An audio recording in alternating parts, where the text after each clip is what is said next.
शुरू अल्लाह के नाम से जो बड़ा मेहरबान निहायत रहम करने वाला है। अगर रिज़्क दौलत संभाल सकते हो तो फिर इफ्तारी के वक्त यानी रोजा खोलने से पहले आपने सिर्फ 10 बार ये कलमात पढ़कर रोजा खोलना है और आपके घर में इतना रिज़्क आ जाएगा कि आपकी जिंदगी बदल जाएगी। हर रिश्तेदार आपसे पूछेगा, हर कोई आप पर रिश्क करेगा और आपके देखते हालात बदल जाएंगे। जिंदगी बदल जाती है, उन लोगों का मुकद्दर बदल जाता है जो भी सिर्फ 10 बार ये तस्बीहात पढ़ता है।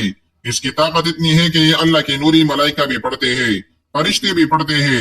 सबसे अहम इस तस्बीह की जो ताकत और तासीर है वो ये कि इसके पढ़ने वाले के तमाम गुनाह भी माफ हो जाते हैं, इसकी कबूलियत हो जाती है, अल्लाह का कुर्ब नसीब होता है, अल्लाह की मोहब्बत, अल्लाह की मारिफत इस बंदे को नसीब होती है।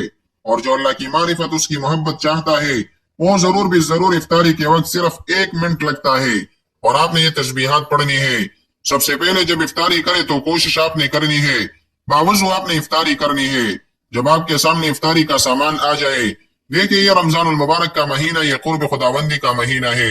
हजरत मूसा अलैहिस्सलातु वस्सलाम से रिवायत है, आका अलैहिस्सलातु वस्सलाम फरमाते हैं, उन्होंने अपने रब को पुकारा, अर्ज किया, या अल्लाह जिस तरह तूने मुझे इज्जत बख्शी, मेरी मिसल किसी और को तूने मुअज्जिज किया है, इज्जत बख्शी है, जिस तरह के तूने मुझको अपना कलाम सुनाया।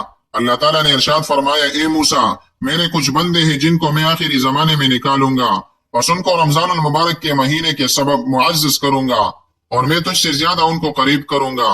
बस बेशक मैंने तेरे साथ कलाम किया, हालांकि मेरे और तेरे दरमियान 70,000 पर्दे हैं। हजरत मोहम्मद मुस्तफा सल्लल्लाहु अलैहि वसल्लम की उम्मत में रोजे रखेगी, उनके होंठ सफेद होंगे, उनके रंग जर्द होंगे, तो मैं रोजा इफ्तार करने के वक्त उन पर्दों को उठा लूंगा। हजरत मूसा अलैहिस्सलातु वस्सलाम ने फरमाया, खुशखबरी है उस शख्स के लिए जिसने रमजान में अपने जिगर को प्यासा, अपने पेट को भूखा रखा, इसकी जजा मेरी मुलाकात होगी। चुनांचे मुनासिब है कि अक्लमंद के लिए कि वो इस महीने की हुर्मत को पहचाने, अपने दिल को हसद से, मुसलमानों की दुश्मनी से महफूज करे और इसके साथ साथ वो अल्लाह से डरे और इसका रोजा कबूल किया जाए। और इसी तरह के सिर्फ मुत्तकी लोगों का रोजा कबूल अल्लाह ताला फरमाता है। रोजेदार का कब्र से उठने के वक्त भी एजाज इकराम और रोजेदार अपनी कब्रों से निकलेंगे, अपने रोजों को पहचानेंगे, इनको दस्तरखान, तहाइफ, पानी के कूजे पेश किए जाएंगे।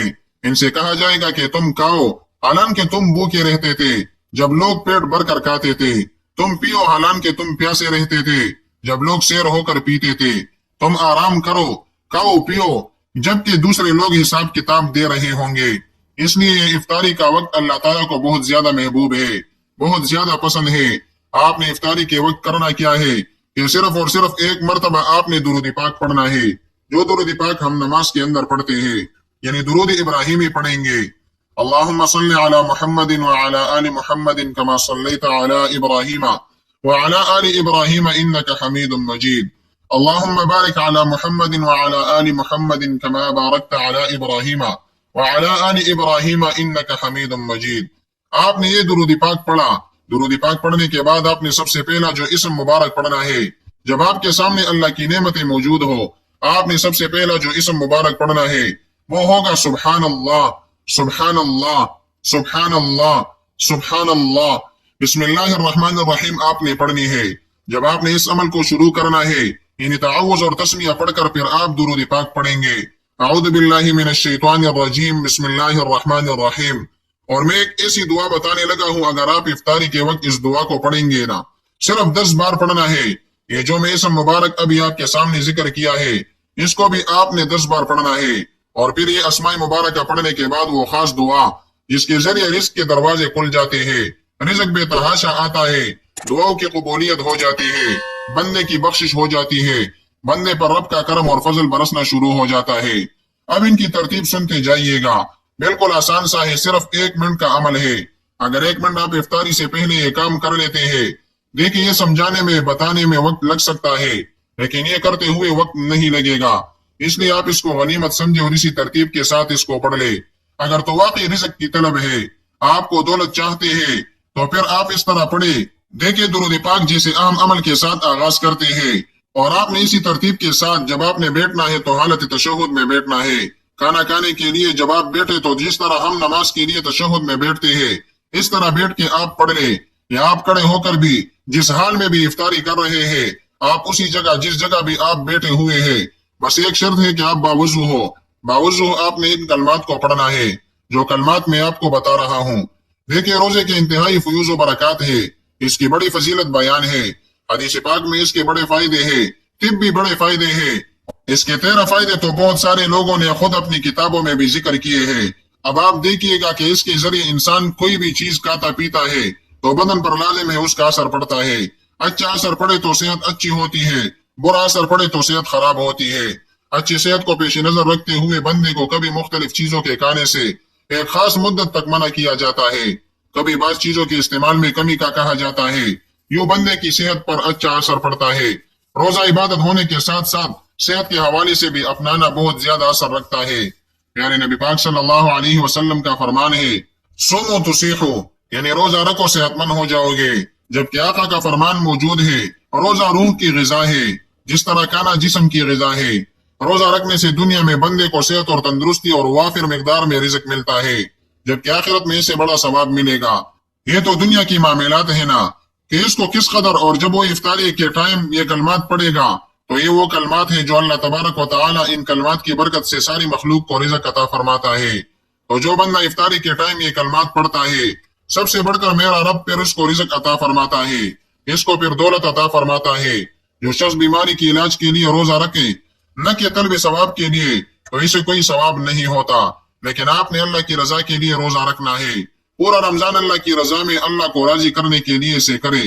इंशाअल्लाह आपकी कोई ऐसी दुआ नहीं है कि जो रद्द हो, आपकी हर दुआ कबूल होगी। जो जायज दुआएं हैं वो सारी आज ही आपकी जो ही आप किसी भी तरह इफ्तारी के वक्त अगर रोजाना करना चाहते हैं तो रोजाना करें। अगर 30,000 हाजतें भी होगी तो रोजाना 10,000 हाजतें अल्लाह तुम्हारी कबूल फरमाएगा। इसलिए दोस्तों 1,000 हाजत कहते हैं फौरी तौर पर बंदे के अल्लाह की बारगाह में कबूल हो जाती है। अब आपकी जितनी भी हाजतें हैं आपको किसी और अमल के करने की जरूरत और हाजत नहीं पेश आएगी। अगर आप इन कलमात को पढ़ते हैं तो सबसे पहला इसम मुबारक मैंने आपको बताया है, उस इसम मुबारक को आपने दुरूद पाक एक मर्तबा पढ़ने के बाद 10 बार पढ़ा। और इसकी फजीलत इतनी है कि अल्लाह की रहमत का क्या कहना। सारी जिंदगी गुजर जाती है, लोग 2, 3, 4 मरने का मकान नहीं बना पाते। अल्लाह पाक आसान आसान जिक्र करने पर अपने बंदों को अपनी जन्नत में बेहिसाब जमीनों का मालिक बना देता है। सुभान अल्लाह। इसी तरह एक बड़ा ही आसान जिक्र है कुरान पाक में, वो क्या है? ये लफ्ज जो मैंने आपके सामने जिक्र किया है, ये सबसे पहला इसम मुबारक जिसको आपने पढ़ना है। इस लफ्ज की शान का क्या कहना कि बज़ाहिर ये छोटा सा बोल है मगर अजमत के एतबार से बहुत बड़ा है। वो सिर्फ इतना कहता है ना, सुभान अल्लाह। इसके साथ मेरे रब की शफकते, प्यार, जर्र नवाजिया इसके साथ हो तो फिर कीमती है। तो इसका बोल बहुत कीमती है। ये आम दिनों में पढ़े, अपनी जुबान से अदा करे तो अल्लाह एक दरख्त जन्नत में लगाता है, और माह रमजान में पढ़े तो कई जन्नत के अंदर इसके लिए दरख्त लगा दिए जाते हैं। इसलिए हदीस पाक में भी मौजूद है, जो बंदा इसको पढ़ता है अल्लाह ताला हजारों नेकियां इसके नामे अमाल में लिख देता है और हजारों गुनाह इस बंदे के मिटा दिए जाते हैं। अब दोस्तों इसी तरह आपने ये सबसे पहला इसम मुबारक इस तरतीब के साथ पढ़ा जैसे मैंने आपको कहा है। फिर दूसरा इसम मुबारक, इसमें आपने अल्लाह ताला का शुक्र अदा करना है। इसको सिर्फ 10 बार पढ़ेंगे। दूसरा इसम मुबारक भी सुन ले, इसको भी आपने 10 बार ही पढ़ना है। और वो दूसरा इसम मुबारक, इसमें अल्लाह ताला का शुक्र है। अल्लाह ताला फरमाता है, ला इन शकरतुम ला अज़ीदन्नकुम व ला इन कफरतुम इन अज़ाबी लशदीद। अगर तुम शुक्र करोगे तो मैं तुम्हें और भी ज्यादा अता करूंगा। और ये इसमें मुबारक जिसके बारे में मैंने आपको जिक्र किया है, हज़रत सुलेमान अलैहिस्सलाम तशरीफ ले जा रहे थे। तख्त मील लंबा था, बाद जगह 40 हाथ और 40,000 और बाद जगह 70,000 इस पर कुर्सियां लगी हुई थी। इस पर जिन्नात और इंसान बैठे हुए थे। हवाओं में तख्त उठता जा रहा था। एक बंदा नीचे से बोला, ऊपर हैरत से देखा, कहा सुभान अल्लाह। हज़रत सुलेमान अलैहिस्सलाम ने फिर तख्त को नीचे उतारा। जब तख्त को नीचे उतारा तो वो बंदा परेशान हो गया। हज़रत सुलेमान अलैहिस्सलाम से अर्ज किया। आप अलैहिस्सलाम ने फरमाया कि नहीं, तुमसे कोई खता नहीं हुई, तुमने ये जो बोल बोला है ना, ये सदा रहेगा। सुलेमान बिन दाऊद का ये तख्त खत्म हो जाएगा लेकिन ये तेरा बोल हमेशा रहेगा। ये इन कलमात की बरकत है कि जब आप इसको रमजान में पढ़ेंगे या गैर रमजान में पढ़े, लेकिन इफ्तारी के वक्त का ये खास अमल है। अब इफ्तारी के टाइम पढ़ेंगे तो हमेशा सलामत रहेंगे, सदियों तक दुनिया तुम्हें याद करेगी। अब अपनी दोस्तों इसी तरतीब के साथ दूसरा इसम मुबारक जो मैं आपको अर्ज कर रहा हूँ, वो इसम मुबारक है अल्हम्दुलिल्लाह। अल्हम्दुलिल्लाह। اگر تم شکر کرو گے تو تمہیں اور بھی زیادہ عطا فرماؤں گا اور بھی تمہیں زیادہ دوں گا۔ آقا علیہ الصلوۃ والسلام نے خود ارشاد فرمایا الحمدللہ، یعنی الحمدللہ سے میزان پر ہو جاتا ہے۔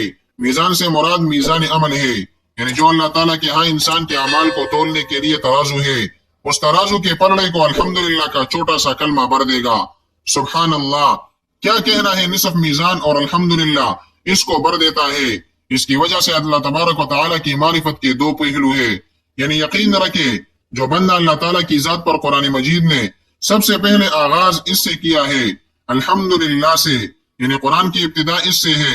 جب آپ اپنی افطاری کی ابتدا ان کلمات سے کریں گے، اب اللہ تعالیٰ خود قرآن مجید کو اس ان کلمات کے ساتھ ذکر فرما رہا ہے۔ خود اللہ تعالیٰ نے قرآن مجید کی ابتدا میں الحمدللہ کو ذکر کیا ہے، تو پھر یہ الحمدللہ یہ وہ کلمات جن کی عظمت کا ایک اسلوب ہے، اور ہر اعتبار سے یہ اس سے زیادہ عظمت اور فضیلت والا ہے۔ یہ کلمات جو میں نے آپ کو دو ذکر کیے ہیں، ان کے بارے میں ہے کہ رحمان کو بڑے پسند ہے، میزان میں بہت باری ہے، زبان پر بڑے آسان بھی ہے، اس لیے آپ نے سب سے پہلے یہ دونوں کلمات 10 بار پڑھنے ہیں۔ اب تیسرا کلمہ جو میں بتانے لگا ہوں وہ اس قدر عالی شان ہے، اس قدر مقرب ہے، اور اس قدر سب سے بہترین ہے کہ اس کے بارے میں آتا ہے کہ جو بندہ اس کو پڑھتا ہے نا، اللہ تعالیٰ قربانی کرنے کے برابر ثواب عطا فرماتا ہے، اور جس بندے کے نام اعمال میں اس قدر اللہ ثواب لکھ دے، وہ شخص کتنا خوش نصیب ہوگا، وہ کتنا مقدر والا ہوگا، اس پر اللہ تعالیٰ کی کتنی رحمتوں کا نزول ہوگا۔ اور اس لیے کہ ہمیں چاہیے اب ہم اس سے فائدہ اٹھائے۔ حضرت ام ہانی فرماتی ہے رسول پاک کی خدمت میں عرض کیا گیا، یا رسول اللہ مجھے کوئی ایسا عمل بتائے جسے آسانی سے کر سکوں، کیونکہ میں بوڑھی اور کمزور ہوں، میرا بدن بھاری ہو گیا ہے، بڑھاپے کی وجہ سے عبادت مشقت اٹھانے سے قاصر ہوں۔ رسول پاک صلی اللہ علیہ وسلم نے یہ پڑھنے کے لیے بتائے تھے، یہ کلمات ہے۔ اب تیسرا کلمہ جو میں آپ کو بتانے لگا ہوں، یہ عمل کرنے کے ساتھ ہی اللہ تعالیٰ ایک گھوڑا اور زین سمیت وقف کرنے، یعنی ایک گھوڑا جو بندہ ان کلمات کو پڑھتا ہے، اس کو اللہ تبارک و تعالیٰ 10 بار پڑھے گا تو 10 گھوڑے اس کی لگام اور زین سمیت وقف کرنے کے برابر ثواب عطا فرمائے گا، اور اس کو 10 جانور قربان کرنے سے بہتر اجر دے گا، اور 10 غلام آزاد کرنے سے بھی اللہ اس کو بہتر اجر و ثواب عطا فرمائے گا۔ تو جس بندے کے نام اعمال میں اس قدر نیکیاں لکھ دی جائے، وہ بھی افطاری کے وقت ہے جب رب کی رحمت خوب بندوں کے اوپر برس رہی ہوتی ہے، جب اللہ کا کرم خوب بندوں کے اوپر برس رہا ہوتا ہے، جب اللہ کی عظمت اور شان اس قدر بندوں کے اوپر برس رہی ہوتی ہے، رب کی رحمتوں کا نزول ہو رہا ہوتا ہے، تو پھر کون شخص ہے جو ان چیزوں سے محروم رہے اور اپنی بدنصیبی کی وجہ سے اس عمل کو نہ کر سکے؟ وہ لوگ بڑے خوش نصیب ہوں گے، وہ بڑے مقدر والے ہوں گے جو اس عمل کو کر پائیں گے۔ اب آپ نے تیسرے نمبر پر جو اسم مبارک پڑھنا ہے وہ اللہ اکبر، اللہ اکبر، اللہ اکبر۔ اللہ سب سے بڑا ہے، اللہ سب سے بڑا ہے، اللہ سب سے بڑا ہے۔ جب کوئی بندہ اللہ تعالیٰ کو اس طرح پکارتا ہے، اس طرح یاد کرتا ہے، اللہ تعالیٰ پھر اس کو محروم نہیں کرتا، اس کو پھر ایسی جگہوں سے رزق عطا فرماتا ہے جہاں اس کا وہم و گمان بھی نہیں ہوتا۔ اس لیے میں کہتا ہوں اگر تو آپ غیبی مدد کا نظارہ کرنا چاہتے ہیں تو پھر آپ اس ترتیب کے ساتھ اس کو پڑھیں۔ دیکھیں، کیونکہ روحی پرور حقائق آپ کو بتانے لگا ہوں۔ ایک نیک آدمی تشہد کے لیے بیٹھا، میں نے آپ کو عرض کیا کہ آپ نے اس عمل کو کوشش کرنی کہ تشہد میں بیٹھے، جب افطاری کرنے لگے تو تشہد میں بیٹھ کر یہ 2 منٹ لگتے ہیں، کوئی زیادہ ٹائم بھی نہیں لگے گا کہ آپ کہیں کہ پتہ نہیں میری نماز ہی نہ نکل جائے۔ عمل کرتے ہوئے آپ کے صرف چند سیکنڈ کا یہ عمل آپ کی زندگی بدلے گا۔ اب افطاری کے وقت تو اتنے لمبے عمل نہیں بتائے جاتے، نہ کیے جاتے ہیں، بالکل مختصر سا عمل، کیونکہ اس وقت خاص رب کی رحمتوں کا نزول ہوتا ہے۔ اس وقت عمل کرنے سے آپ کو جو فیوز اور برکات ملتے ہیں نا، اس کی ایک الگ ہی شان ہے، ایک الگ ہی عظمت ہے۔ اور فرمایا نبی پاک صلی اللہ علیہ وسلم نے کہ نبی پاک صلی اللہ علیہ وسلم کا درود پڑھنا بھول گیا، اس نے خواب میں رسول پاک صلی اللہ علیہ وسلم کی زیارت کی۔ آقا علیہ الصلوۃ والسلام اس کی طرف کھڑے ہوئے ہیں اور اس سے فرمایا کہ تم مجھ پر درود پڑھنا کیوں بھول گیا؟ اس نے عرض کی، یا رسول اللہ صلی اللہ علیہ وسلم، میں اللہ تعالیٰ کی حمد و ثنا اور عبادت میں اس قدر مشغول ہوا، آپ پر درود شریف پڑھنا بھول گیا۔ بس آقا علیہ الصلوۃ والسلام نے ارشاد فرمایا کہ تو نے میرا یہ فرمان نہیں سنا کہ اعمال موقوف ہو جاتی ہے، دعائیں روک دی جاتی ہے، یہاں تک کہ مجھ پر درود پڑھا جائے۔ اگر کوئی بندہ قیامت کے دن دنیا والوں کو برابر نیکیاں لے آئے اور اس پر میری ذات پر درود پڑھنا نہ ہو تو اس کی نیکیاں رد کر دی جائے گی اور اس سے کوئی چیز قبول ہی نہیں کی جائے گی۔ زبدۃ الواعظین، کے اندر یہ بات موجود ہے، یہ واقعہ موجود ہے، کیونکہ رمضان کی ہر رات، ہر لمحہ، ہر گھڑی فضیلت والی ہے۔ افطاری ہے، دوسری افطاری میں بھی عمل کر سکتے ہیں، تیسری میں بھی، چوتھی میں بھی، پورا رمضان ہے، جس دن آپ چاہیں آپ افطاری کے وقت اس عمل کو کر سکتے ہیں۔ یہ پہلے دن کی فضیلت ہے۔ پھر حضور فرماتے ہیں رمضان کی دوسری رات میں اس بندہ مومن کے والدین کو بخش دیا جاتا ہے۔ ماہ رمضان کی تیسری رات عرش کے نیچے سے ایک فرشتہ ندا دیتا ہے، تو جو اپنے عمل کو خالص کر لے، اللہ تیرے پہلے گناہوں کو بخش دیا ہے۔ اب کس قدر وہ بندہ شان و عظمت والا ہے، جس کی مبارک جو تیسرے نمبر پر میں نے آپ کو بتایا، اس کو بھی آپ نے 10 بار پڑھنا ہے۔ اس کے بعد آپ نے 1 بار درود پاک پڑھنا ہے۔ اب دوسری دعا سنیے گا جو آج آپ نے مانگنی ہے۔ یہ دعا وہ ہے کہ جس کے بارے میں میرے آقا نے ایک صحابی کو دیکھا جو یہ دعا پڑھ رہا تھا۔ اب حضور نے فرمایا یہ شخص اب رب کی بارگاہ سے جو مانگے گا اللہ اس کو عطا فرما دے گا۔ اس کی دعا رد نہیں ہوگی، بلکہ اس کی دعا اللہ کی بارگاہ میں مقبول ہو جائے گی۔ اور صحابہ کرام نے تعجب کی، یا رسول اللہ جو بھی مانگے؟ فرمایا ہاں، یہ رب کی بارگاہ میں جو بھی مانگے گا اللہ اس کو عطا فرما دے گا، کیونکہ اس نے دعا ایسی پڑھی ہے جو اللہ تعالیٰ کی بڑی محبوب ہے، جو اللہ تعالیٰ کو بڑی پسند ہے۔ اور جو چیز اللہ تعالیٰ کو پسند ہوتی ہے، جو دعا اللہ تعالیٰ کی محبوب ہو جاتی ہے، اللہ تعالیٰ کو جو دعا پسند ہوتی ہے، اللہ تبارک و تعالیٰ اس کے ذریعے اپنے بندوں کی ہاں دعا قبول فرما لیتا ہے۔ اس لیے دوستو اب ہاں کیا اس صورت کا میں آپ کو ذکر کرنے لگا ہوں، جو صورت آپ نے پڑھنی ہے، اس صورت کے پڑھنے کے بعد آپ نے یہ دعا پڑھنی ہے۔ وہ صورت بالکل آسان سی ہے۔ اب آپ نے اس ترتیب کو ذرا سمجھیے گا۔ اب یہ جو عمل پہلے میں نے بتایا آپ کو، خود اندازہ لگائیے کہ 30 سیکنڈ کا یہ عمل ہے، 30 سیکنڈ کا عمل ہے، صرف 1-1.5 منٹ کا عمل ہے، لیکن میں نے ترتیب بتانے کے لیے یہ تھوڑی محنت کی ہے، اور آپ کو ماہ رمضان المبارک کے مہینے کا مزید شوق اور جذبہ پیدا ہو، اور آپ اس مہینے کی مزید برکت حاصل کر سکے، کیونکہ اس کی ہر رات ہی برکت والی ہے۔ جیسے میں نے تیسری رات کا ذکر کیا، اسی طرح چوتھی رات میں اللہ تبارک و تعالی نے تورات، انجیل، زبور اور قرآن مجید کے برابر اس بندے کو ثواب عطا فرماتا ہے۔ جو بندہ اس رات میں عبادت کرتا ہے، ذکر کرتا ہے، اس دن کا روزہ رکھتا ہے، 5ویں رات میں اللہ تعالیٰ اس کو مسجد حرام، مسجد نبوی، مسجد اقصی میں نماز پڑھنے والوں کے برابر ثواب عطا کرتا ہے۔ 6ٹھی رات میں رب ذوالجلال اس کو بیت المعمور کا طواف کرنے والے شخص کے برابر ثواب عطا کرے گا، اور اس کے لیے ہر پتھر اور ڈیلا مغفرت کی دعا کرے گا۔ 7ویں رات میں اس قدر ثواب ہے کہ گویا موسیٰ علیہ السلام کو پا لیا اور اس کی فرعون اور حامان کے خلاف مدد کی گئی۔ 8ویں رات میں اللہ تبارک و تعالی اس قدر عطا فرماتا ہے کہ جتنا اس نے ابراہیم علیہ السلام کو عطا کیا ہے۔ 9ویں رات میں اس طرح کے اللہ تبارک و تعالی کی عبادت کی جس نے اس طرح کے نبی علیہ السلام نے عبادت کی، اس کے طرح اللہ تبارک و تعالی اس کو اجر و ثواب عطا فرماتا ہے، کیونکہ اس کے پہلے عشرے کی 10 راتوں کے حوالے سے میں نے آپ کو ذکر کر دیا۔ 10ویں رات میں اللہ تعالیٰ اس کو دنیا اور آخرت کی بہتری عطا فرماتا ہے۔ تو یہ پہلے عشرے کے جو 10 روزے ہیں، 10 راتیں ہیں، ان کی فضیلت کے بارے میں میں نے آپ کو آگاہ کیا ہے، بتایا ہے، اور اگر آپ نے یہ ساری چیزیں نہیں سنی، آپ اس کی برکتوں سے محروم ہیں، تو آپ فوری طور پر اس طرح کر لیں۔ اب آپ نے صرف جو اس کے اول اور آخر درود پاک پڑھ لیا، اب اس کے بعد آپ نے یہ سورہ مبارکہ پڑھنی ہے۔ جس آدمی کا کاروبار ٹپ ہو چکا ہے، روز بروز نقصان، اب اس بندے کا دن بدن کاروبار بڑھنا شروع ہو جاتا ہے، اس کا کاروبار کھلنا شروع ہو جاتا ہے۔ اس سورہ مبارکہ کی اتنی برکت ہے، میں نے خود اس کو آزمایا ہے۔ میں ایک دفعہ سفر سے آ رہا تھا، کچھ سواری نہیں ملی، اور میں نے اس کو پڑھا، اللہ کے فضل و کرم سے اس اچانک سواری کا بندوبست ہوا کہ میں حیران رہ گیا۔ میں نے پھر کئی دوستوں کو بتایا، انہوں نے بھی اس سورہ مبارکہ کے کئی معجزات، اس کی برکتیں دیکھی ہے۔ اسی طرح دوستو، آپ جب اس کو پڑھیں گے تو آپ کو خود اس کی تاثیر کا پتہ چلے گا۔ آپ نے اس ترتیب کے ساتھ اس سورہ مبارکہ کو پڑھنا ہے۔ اور اسی طرح جس شخص کے جانی دشمن بہت زیادہ ہے، ہر روز تکلیف دیتے ہیں، پریشان کرنے کی کوشش کرتے ہیں، کسی کا کچھ سخت جان کا دشمن بنا ہوا ہے، بس اس کو پڑھے گا تو فوری طور پر ہر طرح کے دشمنوں سے حفاظت ہوگی۔ اس کے دشمن ذلیل اور رسوا ہوگے، جو اس کے ساتھ غلط ارادہ کرے گا وہ خود ذلیل اور رسوا ہونا شروع ہو جائے گا۔ اب دوستو، آپ نے سورہ مبارکہ کو پڑھنا ہے۔ بسم اللہ الرحمن الرحیم۔ لإيلاف قريش إيلافهم رحلة الشتاء والصيف فليعبدوا رب هذا البيت الذي أطعمهم من جوع وآمنهم من خوف۔ اس کے اندر یہ الفاظ موجود ہے، وہ ہر غریبی کو دفع کرنے کا تصور کرنا۔ یہاں میں آپ کو بتاتا ہوں، ذرا سنیے گا۔ یہ سورہ مبارکہ جس کو سورہ قریش کہتے ہیں، یہ پہنچنا ہے، اس کے اندر کانے کا ذکر ہے، भूख और प्यास का आपने तसव्वुर करना है कि या अल्लाह इसको खत्म फरमा दे हमेशा के लिए और मुझे मालामाल फरमा दे। इन अल्फाज पर पढ़ने के पहुंचने के बाद आपने इस तसव्वुर को करना है। फिर इसी तरह आपने सूरह मुबारका को मुकम्मल पढ़ लेना है और ये सूरह मुबारका को आपने पढ़नी है।